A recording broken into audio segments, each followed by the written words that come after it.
Hola, soy el doctor Joaquín Mojica del Ángel, cardiólogo intervencionista del Hospital Universitario. El día de hoy hablaremos del tratamiento del infarto agudo con elevación del segmento ST.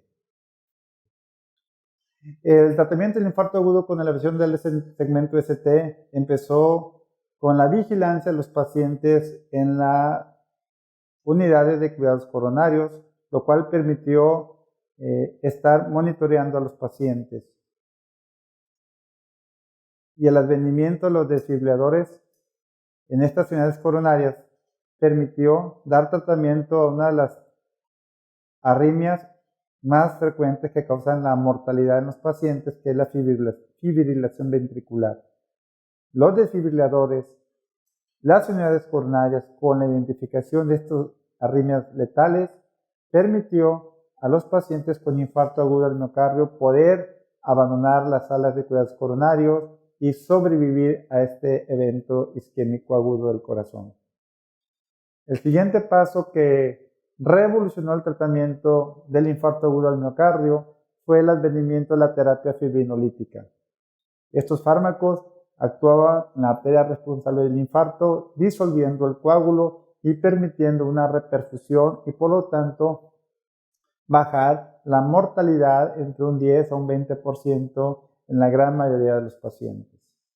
Y la última gran avance en el tratamiento del infarto agudo del miocardio fue la intervención coronaria, lo cual consiste en una intervención dentro de la arteria responsable del infarto, dilatar la arteria con un balón y colocar una prótesis dentro de la arteria para permitir que la arteria permanezca abierta, con flujo, y conllevó a una reducción de la mortalidad entre un 5 a 10% de los pacientes. Recordando que la fisiopatología del síndrome coronario agudo con elevación del segmento ST es la oclusión trombótica de la arteria, lo más importante que tenemos que recordar es abrir la arteria que está ocluida. Pero eso no es tan fácil. Hay que reconocer el síntoma, hay que reconocer la enfermedad y hay que dar un tratamiento oportuno. De ahí viene este algoritmo de tratamiento. Desde que inician los síntomas del paciente, el paciente va a acudir con el primer contacto médico. Y el primer contacto médico al diagnóstico del infarto con elevación del segmento ST no debe pasar más de 10 minutos. Independientemente donde estemos, el primer contacto médico con un paciente con elevación del segmento ST no debe tardar más de 10 minutos. De ahí sigue. Si estamos en un centro donde se puede hacer la intervención coronaria, o sea, la angioplastia coronaria, se pasa inmediatamente a la sala de hemodinamia y se debe de hacer la reperfusión en menos de una hora. Si estamos en un centro que no tiene un centro para intervención coronaria, pero podemos trasladar al paciente a un hospital que tenga sala de hemodinamia con personal capacitado y se puede realizar en menos de 120 minutos la angioplastia desde el centro donde estamos, se traslada para que se realice la intervención coronaria. Pero si estamos en un centro donde no tiene intervención coronaria y el traslado para la intervención va a tardar más de 120 minutos, se procede a realizar la fibrinolisis, que no debe tardar más de 10 minutos en aplicarse. Como ven aquí, todo vamos contra reloj. Es muy importante por parte del paciente identificar el síntoma para acudir al primer contacto médico. Y una vez el primer contacto médico, en menos de 10 minutos debe resolver el diagnóstico y qué va a hacer, qué estrategia va a realizar. Si fibrinolisis o intervención coronaria. Aquí vemos las estrategias del flujograma de lo que podemos hacer para la estrategia de reperfusión.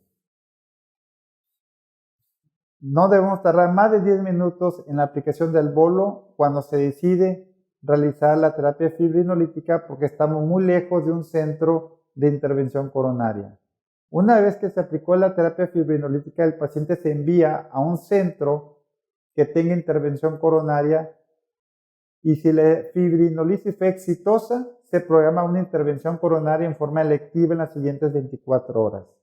Pero si la fibrinolisis no fue exitosa, el paciente sigue con dolor, elevación persistente del segmento ST, inestabilidad hemodinámica, el paciente se pasa a una intervención coronaria de rescate, que es una angioplastía de rescate, que es pasar la hemodinamia, realizar la intervención coronaria antes de que vaya el paciente a tener un deterioro progresivo. Pero si estamos en un centro que tiene laboratorios de hemodinamia, el paciente se debe de realizar el procedimiento en menos de 90 minutos para mantener la reperfusión adecuada. Como ven, tenemos dos estrategias para abrir la arteria: la terapia fibrinolítica y la terapia de intervención coronaria, que consiste en colocar un stent dentro de la arteria para permitir que la arteria tenga un buen flujo y reperfunda en forma adecuada a ese corazón que está sufriendo isquemia. Vamos a hablar primero de la intervención coronaria o angioplastía coronaria con colocación de stent, lo que tradicionalmente se conoce como angioplastía primaria. Este es un paciente masculino de 56 años, sin antecedentes relevantes, que acude con una hora con dolor retroesternal, opresivo e intenso, acompañado de sudoración relacionado con el ejercicio. En el electrocardiograma trae una elevación del segmento ST en la pared inferior, en ritmo sinusal, y se realiza un ecocardiograma, que es una herramienta muy útil para establecer diferentes variables, como es la función ventricular, los segmentos afectados y si hay o no alguna condición asociada a la intervención coronaria. Este es un ecocardiograma donde estamos visualizando un eje paraesternal, donde vemos una hipokinesia posterobasal, y en la imagen de arriba un eje de 2 cámaras, donde vemos una hipokinesia de la pared inferior. El paciente pasa a una angioplastía primaria. Primero se canula la arteria que no está relacionada con el infarto. En este caso se canula la arteria coronaria izquierda. Vemos el tronco principal izquierdo bien, la arteria descendente anterior sin lesiones, la arteria diagonales, que son ramas de la arteria descendente anterior, sin alteraciones, y el ramo circunflejo también sin ninguna lesión visible. En la imagen de la derecha vemos la arteria coronaria derecha, ocluida en el segmento medio, y esta es la arteria responsable de los síntomas del paciente. Se procede a hacer la intervención coronaria, que es colocar un catéter guía. Pasamos una guía distal a la oclusión. Si vemos ahí ya la arteria ya tiene flujo. Se procede a hacer una dilatación con balón para permitir desobstruir la arteria. Ese es el resultado posterior a la angioplastía con balón. Vemos una lesión en el segmento vertical de la arteria coronaria derecha.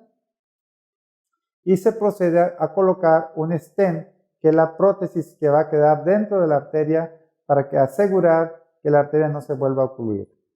Vemos que quedó un buen resultado angiográfico.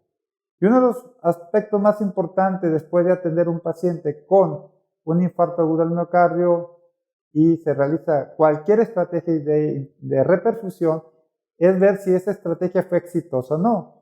Y uno de los factores más importantes son que se quite el dolor, que tenga estabilidad hemodinámica y que descienda el segmento ST en el electro, en las derivaciones donde estaba elevado. Por ende, tenemos que establecer muy bien los tiempos. ¿Cuándo voy a hacer una terapia de reperfusión? En todo paciente con síntomas de infarto con elevación persistente del segmento ST de menos de 12 horas. Esa es una indicación clara y precisa para realizar ya sea fibrinolítico o intervención coronaria. En todo paciente, entre 12 y 24 horas, siempre y cuando persistan los síntomas, inestabilidad hemodinámica y elevación persistente del segmento ST, se debe realizar esa estrategia de reperfusión, ya sea fibrinolítico o angioplastia coronaria. No está indicada realizar en forma rutinaria a todo paciente de más de 24 horas de inicio de los síntomas que esté asintomático, puesto que no vamos a ofrecer ningún beneficio en su estrategia de reperfusión y sí podemos tener complicaciones. La intervención en la angioplastia coronaria no se realiza exclusivamente sin ningún factor, sin ningún medicamento asociado. Es muy importante los antiplaquetarios desde que el paciente llega a urgencias antes de pasarlo a su estrategia de reperfusión. En el caso de los pacientes que se van a someter a angioplastia coronaria, se debe dar aspirina en bolo 150 miligramos a 300, más cualquiera de los siguientes 3 antiplaquetarios: clopidogrel o prasugrel o ticagrelor. Clopidogrel se da una dosis de carga de 600 miligramos y posteriormente 75 cada 12 horas y después 75 al día. Prasugrel se da 60 miligramos de carga y un seguimiento de 10 cada 24 horas. Y el ticagrelor 180 miligramos de carga y 90 cada 12 horas. En la diapositiva hay un error, debe ser 60 miligramos de carga. Además de los antiplaquetarios, se deben dar anticoagulantes, ya sea o heparina no fraccionada o heparina de bajo peso molecular, cualquiera de las dos. La heparina no fraccionada a una dosis de 70 a 100 unidades por kilo o enoxaheparina 1 miligramo por kilo cada 12 horas. Y esos son los fármacos adyuvantes a la estrategia de angioplastia coronaria. Por el otro lado, tenemos a los fibrinolíticos, que es la otra estrategia de reperfusión. Los fibrinolíticos existen dependiendo del tiempo en que se fueron saliendo al mercado. El primero fue la streptokinasa. El tratamiento inicial es 1.5 millones de unidades durante 60 minutos. Una contraindicación para esto es que ya haya usado streptokinasa previamente. El alteplasa a la dosis que ven en la diapositiva, y uno de los más solicitados y frecuentemente usados es el tecneteplase, porque es de fácil uso, es un bolo único ajustado a los kilos del paciente y tiene una estrategia de reperfusión igual o similar al activo tisular plasminógeno. Los fibrinolíticos previenen 30 muertes por cada 1000 pacientes en las primeras 6 horas, pacientes con infarto con elevación del segmento ST. Disminuye la mortalidad cuando se compara contra placebo. Y la fibrinolisis prehospitalaria mejora la mortalidad cuando se compara contra la fibrinolisis hospitalaria. Inclusive, esta fibrinolisis prehospitalaria es muy similar a los resultados cuando se compara con la angioplastia coronaria primaria. Tiene el riesgo de que puede incrementar el riesgo de hemorragia cerebral 1% y hemorragia grave no cerebral entre el 4 y 13%. No todos los fibrinolíticos deben tener mucha precaución porque existen factores que son contraindicación para el uso de los mismos. Aquellas contraindicaciones, hay contraindicaciones absolutas como en la hemorragia intracraneal, un evento vascular isquémico en los 6 meses previos, daño en el sistema nervioso central o neoplasias o malformaciones auriculoventriculares, trauma, cirugía, lesión craneal importante, hemorragia gastrointestinal, trastornos hemorrágicos conocidos, disección aórtica, punciones no compresibles. Como ven, es muy importante revisar al paciente, interrogarlo, puesto que tenemos que descartar que no tenga ninguna contraindicación absoluta. Las contraindicaciones relativas van a depender del criterio del médico que esté atendiendo al paciente.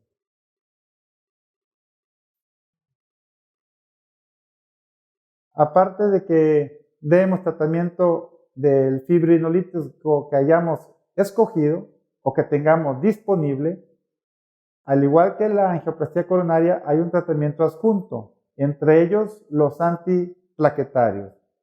Aquí difiere un poquito en relación a la angioplastía coronaria, puesto que no todos los antiplaquetarios están indicados cuando se utilizan fibrinolíticos.